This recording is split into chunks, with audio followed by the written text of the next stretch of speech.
नमस्कार। कभी ऐसा हुआ है कि कोई आदत आप जानते हैं कि छोड़नी है, पर वो छूटती ही नहीं? हम सब इससे गुजरते हैं, है ना? चलिए, आज सद्गुरु के नजरिए से समझने की कोशिश करते हैं कि ये गुत्थी आखिर है क्या? तो सबसे बड़ा सवाल तो यही उठता है कि आखिर ये बुरी आदतें जाती क्यों नहीं।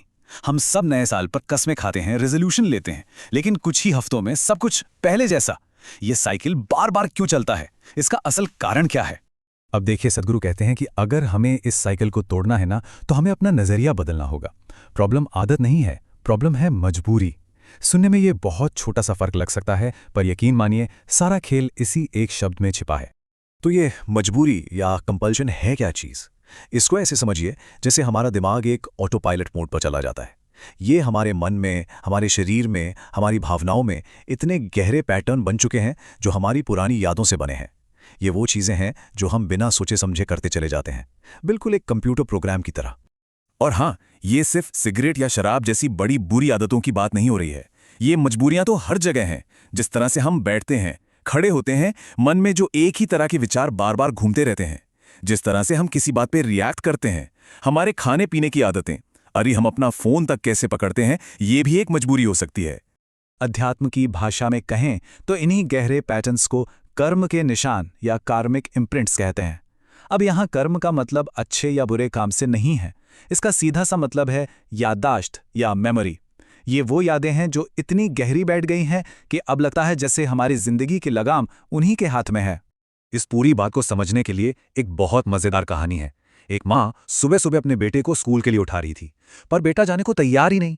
कहने लगा, मैं स्कूल नहीं जाऊंगा, वहां टीचर्स मुझसे नफरत करते हैं, स्टाफ मुझे पसंद नहीं करता, और तो और बस का ड्राइवर भी मुझे देखकर मुंह बना लेता है। माँ ने समझाया, बेटा ऐसे नहीं करते, तुम्हें तो जाना ही पड़ेगा, ये तुम्हारी जिम्मेदारी है। पर वो लड़का अपनी जिद पे अड़ा रहा, वही शिकायतें दोहराता रहा। आखिर में माँ ने तंग आकर कहा, देखो तुम्हें जाना ही पड़ेगा, क्योंकि तुम ही तो स्कूल के प्रिंसिपल हो। है ना मजेदार? ये कहानी बिल्कुल सटीक बैठती है। ये दिखाती है कि कैसे हम सब, चाहे किसी भी पथ पर हों, अपनी ही बनाई मजबूरियों के पिंजरे में फंस जाते हैं। अच्छा, तो जब हम ऐसी किसी आदत से परेशान होते हैं तो हम क्या करते हैं? हम कोशिश करते हैं कि एक बुरी आदत को किसी अच्छी आदत से बदल दें, है ना?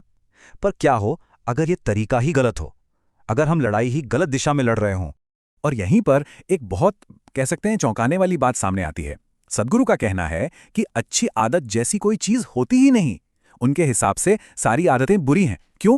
क्योंकि आदत का मतलब ही है कि आप होश में नहीं जी रहे, आप बस एक मजबूरी में, एक सेट प्रोग्राम के हिसाब से चल रहे हैं। चलिए एक उदाहरण लेते हैं। मान लीजिए आपने एक अच्छी आदत बना ली कि रोज सुबह उठकर 3 लीटर पानी पीना है, चाहे कुछ भी हो जाए। सुनने में तो अच्छा लगता है, पर यह भी तो जिंदगी को मैकेनिकल बना रहा है ना। आप ये नहीं देख रहे कि आपके शरीर को सच में प्यास है या नहीं, आप बस एक नियम को फॉलो कर रहे हैं। मतलब आपने होश में रहकर फैसला लेने का मौका खो दिया। तो अब सवाल ये उठता है कि अगर आदतों से लड़ना भी नहीं है और अच्छी आदतें बनाना भी एक जाल है, तो फिर रास्ता क्या है? इस चक्र से बाहर निकलें तो निकले कैसे? इसका जवाब एक बहुत खूबसूरत मिसाल में छिपा है। सोचिए, क्या कोई अंधेरे से लड़ सकता है? नहीं ना, ये तो बेवकूफी होगी। आप अंधेरे को मुक्के नहीं मार सकते। अंधेरे को मिटाने का सिर्फ एक तरीका है, आप बस लाइट जला दीजिए। 1 सेकंड में, बिना किसी मेहनत के अंधेरा गायब। तो यहां अंधेरा है हमारी मजबूरी, और वो लाइट है हमारी चेतना, हमारी जागरूकता। मतलब साफ है, ये जो मजबूर करने वाली आदतें हैं, ये अंधेरे की तरह हैं। ये असल में कोई चीज नहीं है जिससे हमें लड़ना है। ये तो बस चेतना की, यानी होश की गैर मौजूदगी है, एन एब्सेंस ऑफ कॉन्शियसनेस। तो फिर ये जागरूकता की लाइट जलाएं कैसे? इसके 3 आसान स्टेप्स हैं। पहला, अपने उस पैटर्न को आदत कहना छोड़कर उसे एक मजबूरी की तरह देखिए, उसे पहचानिए। दूसरा, उससे लड़ना, उसे दबाना बंद कर दीजिए। और तीसरा, और सबसे जरूरी, जब भी वो मजबूरी आप पर हावी होने लगे, बस उस पल में थोड़े और जागरूक हो जाइए। बस देखिए कि क्या हो रहा है। इस पूरी बात को समेटने के लिए एक आखिरी और बहुत गहरी कहानी है। जरा सोचिए, एक चिड़िया है जो सालों से एक पिंजरे में बंद है, और एक दिन कोई उस पिंजरे का दरवाजा खुला छोड़ देता है। पर होता क्या है? वो चिड़िया बाहर नहीं उड़ती। क्यों? क्योंकि इतने सालों में वो पिंजरा ही उसकी हकीकत बन गया है, उसकी पहचान बन गया है। आज़ादी का रास्ता सामने खुला है, पर वो अपनी आदत के कारण, अपनी मजबूरी के कारण उस पिंजरे के अंदर ही बैठी रहती है। और ये कहानी हमें एक बहुत जरूरी सवाल पर लाकर खड़ा कर देती है। वो पिंजरे का दरवाजा तो खुला है, कहीं ऐसा तो नहीं कि हम सब भी बस अपनी पुरानी मजबूरियों की वजह से उस पिंजरे के अंदर ही बैठे हुए हैं? ये सोचने वाली बात है।